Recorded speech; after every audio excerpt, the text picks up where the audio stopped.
Do you want me to read more? Or I don't know if you have any favorites. No, I feel like I'm putting you through like one of those meat grinders now. No, I totally read. I mean, essentially the rest of it is. Oh no, yeah. I mean, it's. There were the good one is the tweets. Like I'll see something like that every day, but then I'll see hundreds of more positive comments. And the cool thing is that I just went on book tour and I went to 13 cities, and going out in the world is strange to me.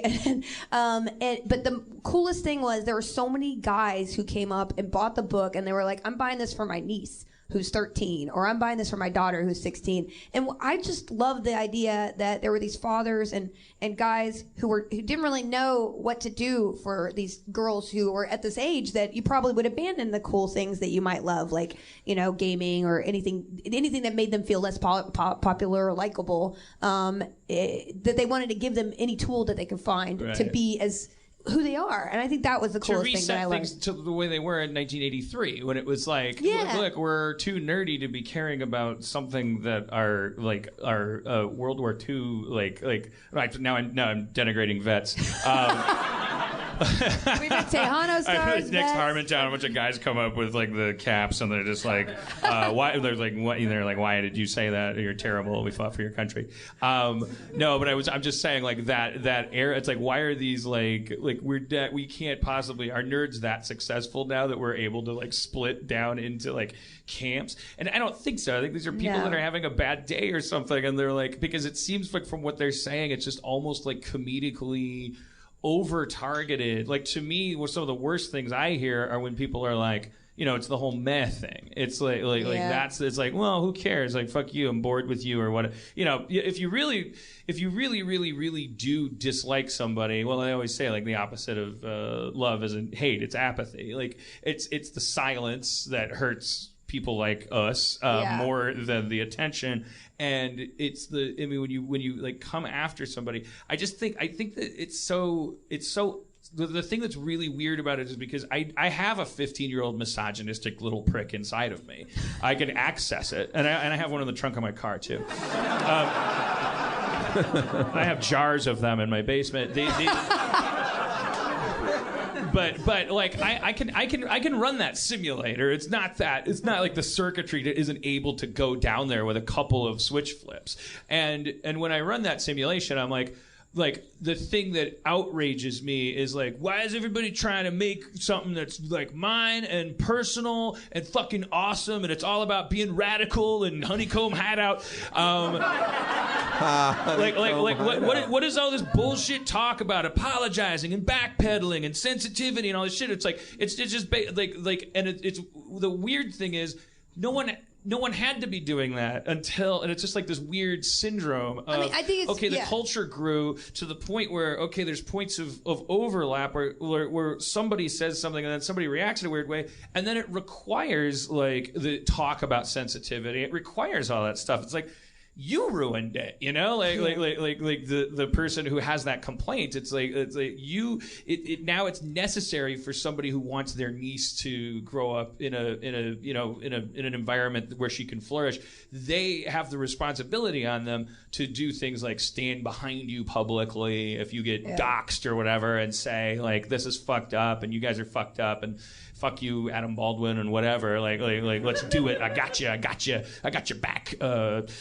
It's now because if you don't, now you're like not. Well, it just pisses me off because I'm always the kind of person who I like to be genderless in the sense that I'm not putting a gender, like amending girl gamer. Like, that's not something that I need to do, because that essentially gives gamer to the default to guys, right? So that's just the way I think. I don't, but what kind of enrages me is that there is an increasing need for women to have their own esports league, or women to have their own thing in order to be, and they've shown studies that makes women more confident to participate in things that are not traditionally female driven, which I'm like, no, just get up there, be one of the guys, be there and be equal and be represented as a person, But there is this need on the internet, especially when you're in little ecosystems, to call people other. You know, oh, you're other. Your race is different. Your sexuality is different. Your gender is different, and you should be ashamed of the differences. That is essentially where the kind of power, I guess, is motivated,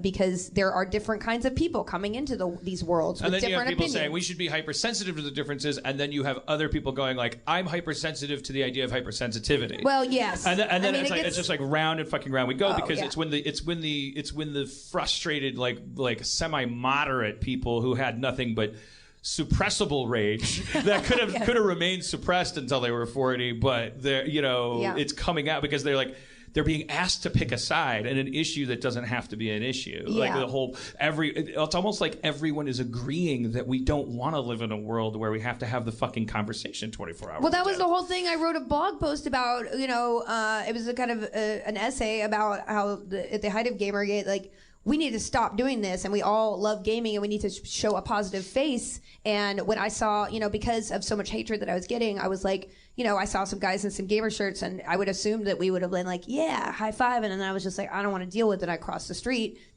just kind of, and I was almost unconscious. And I realized because people were really attacking me and shaming me, and that those kind of comments were like 20 times, at the height of that incident, I was subconsciously changing my behavior based on someone basically fucking up what I love, a culture that I love and something that I love, and I've always wanted to spread the love of and show people, hey, gaming. I mean, I spent the most time rewriting the World of Warcraft thing because I really wanted to show people how awesome it was to play MMOs and how fun it could be, and somebody's aunt could read it and understand why their nephew would like these kind of things. So during that's why I wrote that essay, which led to people posting my address online, and a lot of people now just saying I'm afraid of gamers, which is like literally the opposite of what I said factually. Right, and your thesis wasn't even, this is another misunderstanding. When people talk about these subjective experiences, they're not saying, this thing happened to me that is a crime that needs to be punished. They're saying, this is the experience that is happening to me subjectively. And I am a big, fat, straight, white, bearded male at middle age that has never had anything but good fortune. But being in the spotlight, it's nothing to complain about, even the negative parts of it. But it is when you've run afoul of the public and people are tweeting at you around the clock, you should kill yourself. No one likes you. Why the fuck are you in my newspaper? You dumb piece of shit. The guy was Fletch. Why are you doing this?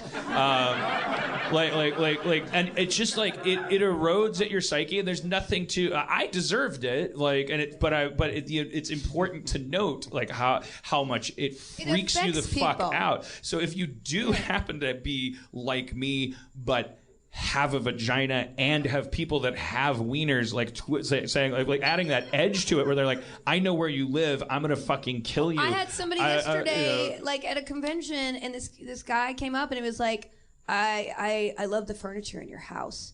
And and at the time, I'm signing hundreds of autographs. I'm like, oh, that makes me uncomfortable. And I'm like, and I signed it and I go away, then I looked at the guy, the handler with me. I was like, did he just really say that?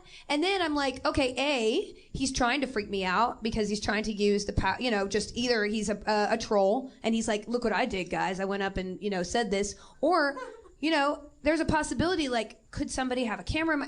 It has to go through my mind because I've literally had people in my house. I have restraining orders against people who are, have taken it so far, and to imply that those kind of threats aren't as, emotionally damaging and also potentially threatful, especially if you're in a public forum and anybody on the internet can find where you live. Right. This is a real There's thing. Been actual dudes in your house. Yeah. And that's not something. Person, that's yes. not the thing that when you write that blog entry. That's not what you're taught. You don't lead with that. That's not the badge you're wearing. It's not about crimes committed and recompense needing to be done. You're saying.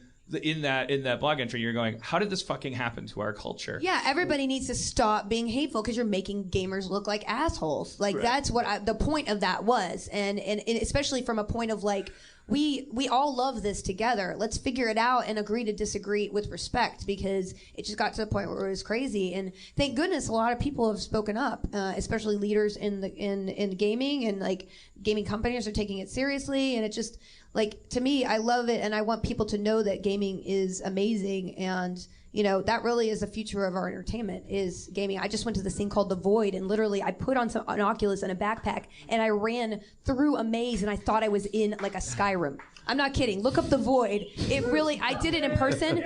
It might be the most amazing thing I've ever experienced. And I realized we are going to be living in worlds that intersect with nobody else's, or we will be adventuring truly in the worlds that we want to escape to now, just in passive fiction. And in 20 years, it's going to be crazy.